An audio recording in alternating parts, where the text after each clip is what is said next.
Assalamualaikum warahmatullahi ta'ala wabarakatuh. Bismillah, wassalatu wassalamu ala sayyidina wa maulana Muhammadir Rasulillah wa ala alihi wa itratihi wa ashabihi wa man walah, amma ba'd.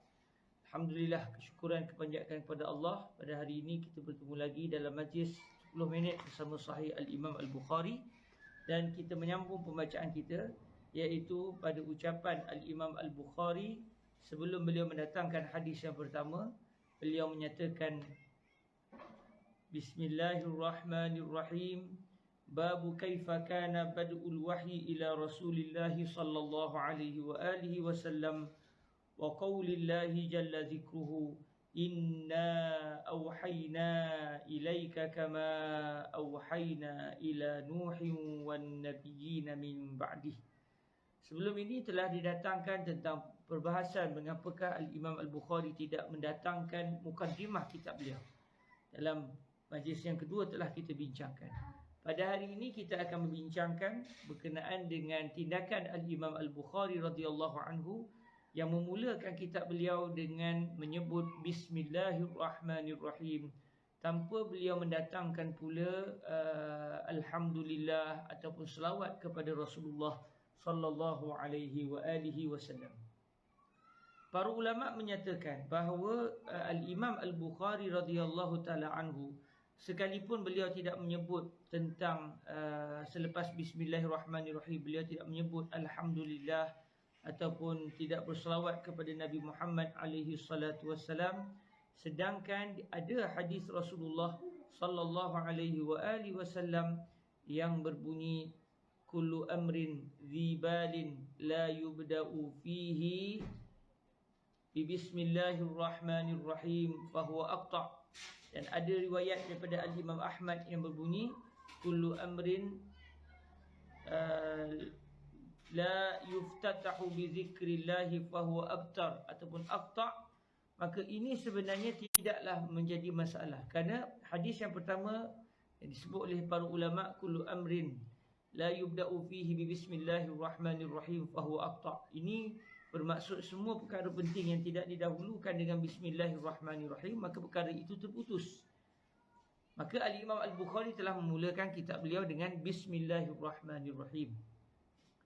Cuma yang menjadi isu adalah dibincangkan oleh para ulama, mengapa Al-Imam Al-Bukhari radhiyallahu taala anhu wa ardahu tidak pula mendahulukan ataupun mendatangkan di dalam kitab beliau tentang Alhamdulillahi Rabbil Alamin.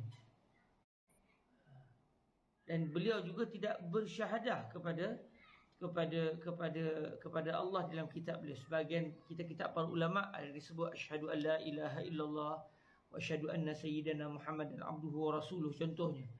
Manakala Al-Imam Al-Bukhari hanya mendatangkan Bismillahirrahmanirrahim, dan beliau tidak pula mendatangkan Alhamdulillahi Rabbil Alamin dalam mukadimah beliau, dan beliau juga tidak bersyahadah kepada Allah dan Rasul.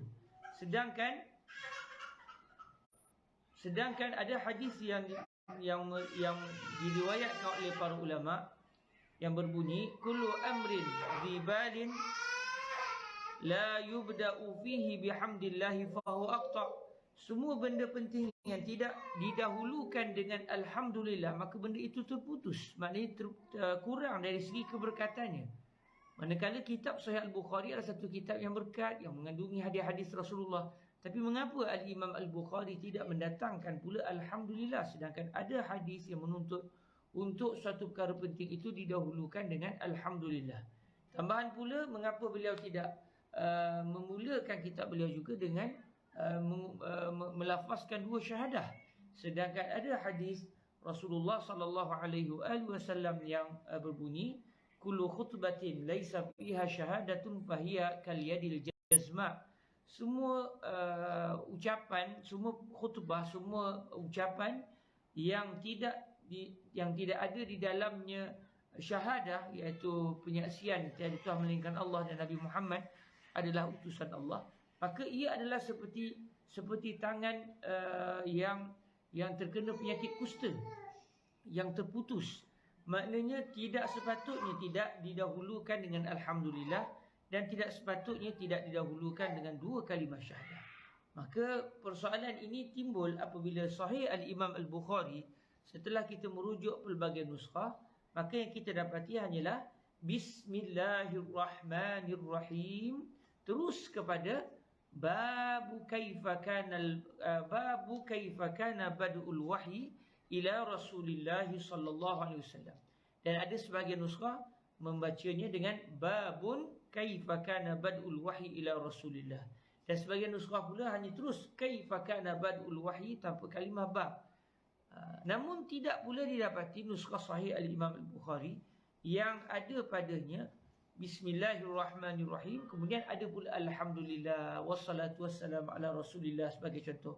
Yang ada hanyalah Bismillahirrahmanirrahim.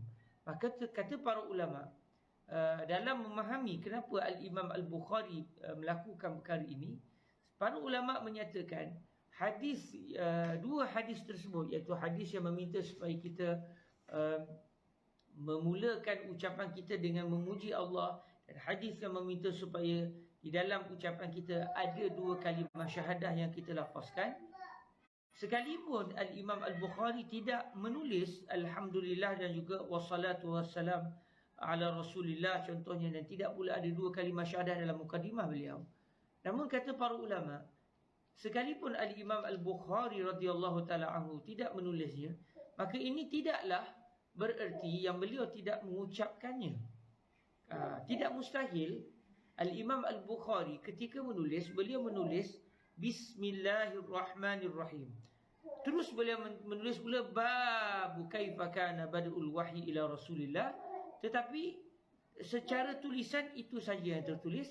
Tetapi secara lisan, mungkin Al-Imam Al-Bukhari radhiyallahu ta'ala anhu menyebut puji-pujian kepada Allah, dan beliau mengucapkan dua kalimah syahadah sebelum beliau menulis kalimah babu kaifa kana badul wahyi ila Rasulillah sallallahu alaihi wasallam. Maknanya kalaulah perkara ini sebenarnya berlaku, iaitu Al-Imam Al-Bukhari sebenarnya menyebut, kita pun tak pasti boleh sebut atau tidak, tapi katakan yang realiti yang berlaku ketika beliau menulis kitab ini, beliau ada menyebut Alhamdulillahi Rabbil Alamin, dan beliau ada mengucapkan dua kalimah syahadah, maka bererti beliau telah pun mengamalkan hadis yang berbunyi kullu amrin zibalin la yubda'u fihi bihamdillahi fahuwa aqta'. Dan beliau juga telah mengamalkan hadis kullu khutbatin laisa fiha syahadatun fahiya kal yadil jazma. Kerana hadis, dua hadis ini meminta supaya kita mengucapkan Alhamdulillah dan meminta kita untuk mengucapkan dua kalimah syahadah dalam keadaan yang penting disebut. Tidak pula diminta supaya ditulis. Bererti kalaulah beliau tidak menulis dia tetapi menyebutnya, maka beliau telah mengamalkan apa yang telah dinyatakan oleh baginda Nabi SAW ini. Maka tiada sebarang kritikan kepada beliau. Bahkan ada para ulama yang mengatakan maksud hadis kullu amri zibalin la yubda'u fihi bi bismillahirrahmanirrahim, semua benda penting tak didahulukan dengan bismillah, maka ia terputus. Semua benda penting yang tidak didahulukan dengan alhamdulillah, maka dia terputus.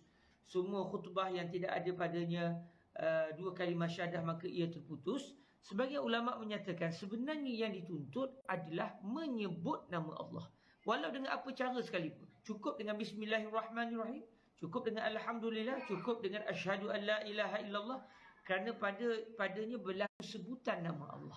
Maka yang dituntut sebenarnya menyebut nama Allah, walaupun hanya dengan bismillahirrahmanirrahim, walaupun hanya dengan alhamdulillahirabbil alamin, walaupun hanya dengan mengucapkan dua kalimah syahadah. Maka dengan kefahaman-kefahaman ini dapatlah kita mengetahui. Itu sedikit tadi ya, masalah internet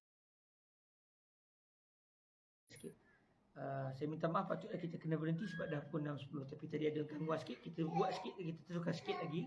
Dapatlah kita fahami bahawa Al-Imam Al-Bukhari telah melaksanakan perintah Rasulullah sallallahu alaihi wasallam dengan menyebut, okey, maafkan saya, dapat kita fahami di sini bahawa Al-Imam telah pun melaksanakan perintah Rasulullah sallallahu alaihi wasallam.